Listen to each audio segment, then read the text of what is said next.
Are you a gamer? In today's How to Slice, we're going to be checking out some awesome accessories to spice up your setup. So let's start. This is the Ghost headphone holder. As you can see, I just opened up over here in Prusa Slicer, and this is a really nice model to hold your headphones. So as you can see, this is a really big print. If you take a look, you can print in just one go and you do not need any support. This model is optimized for printing. So as you can see, it's really big, and we're going to be checking out some awesome tips to print this model without any fails. So let's see. First off, we're going to go to print settings and check out some nice tips. Okay, so as you can see over here in layer height, we're going to leave at 0.2 millimeters.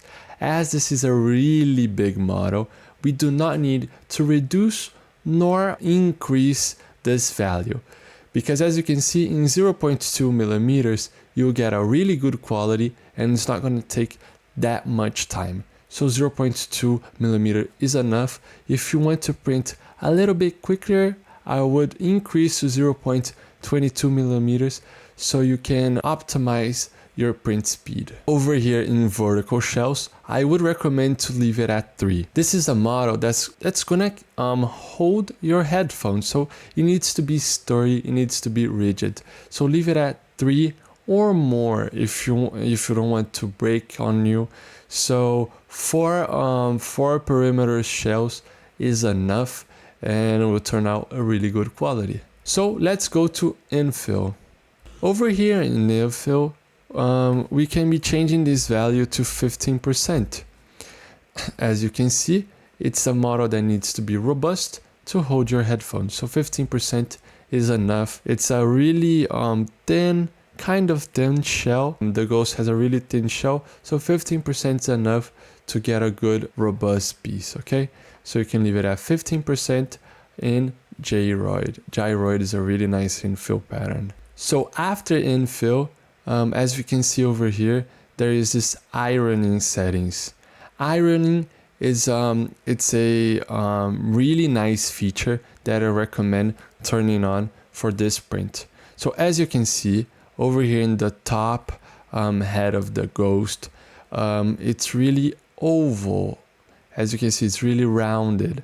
And as your printer is printing the layers, I'm gonna slice so I can show you more easily. But as you can see, it's rounded. And sometimes when your printer prints round things over here in the top, sometimes you're gonna be able to see those print lines. So by ironing, it reduces the visible layers that are gonna be shown right here. So I'm gonna slice just so we can see without ironing and with ironing. So as you can see, I just sliced the model to show the topmost surface of the Ghost over here. As you can see, the layers, as it increases and gets closer to the top of the Ghost head, you're able to see this red region. It's gonna show more the layers increasing over here. So as you can see, this is gonna ruin a little bit of your part. You're gonna be, it's apparent that the lines are here.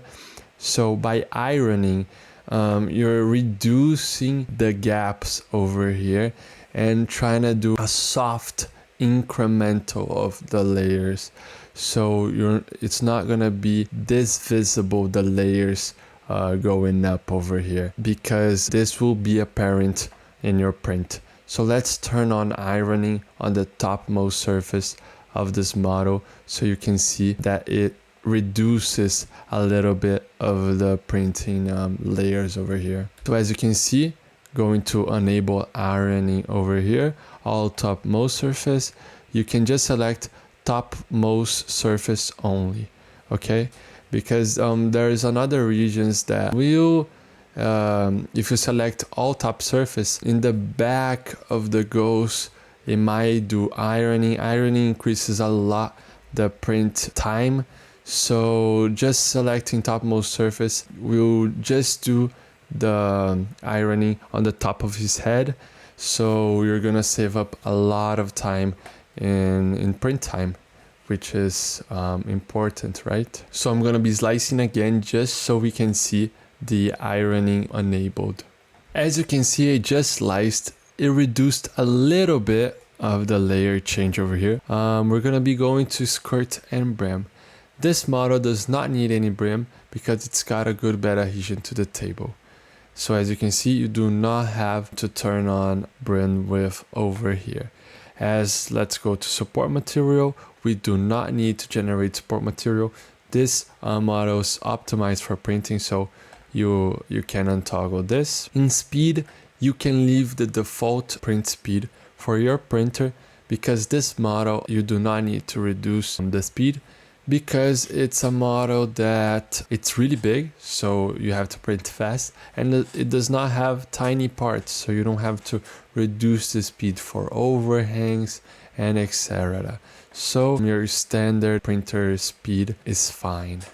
So let's slice the model to see. So as you can see, I just sliced the model. It's gonna take 1 day and 24 hours to print. As you can see, enabling iron reduced the scar that's left on top of this model over here. So let's go up the layers to see. As you can see, it starts from the bottom, it increases. So it's really nice to slice the model and see the layers building up, so you can see if it really can print without support. So as you can see, it's going up right here. It does not print on mid-air. As you can see over here, connect. So this is a model that does not need any support. So it connects everything and prints perfectly fine.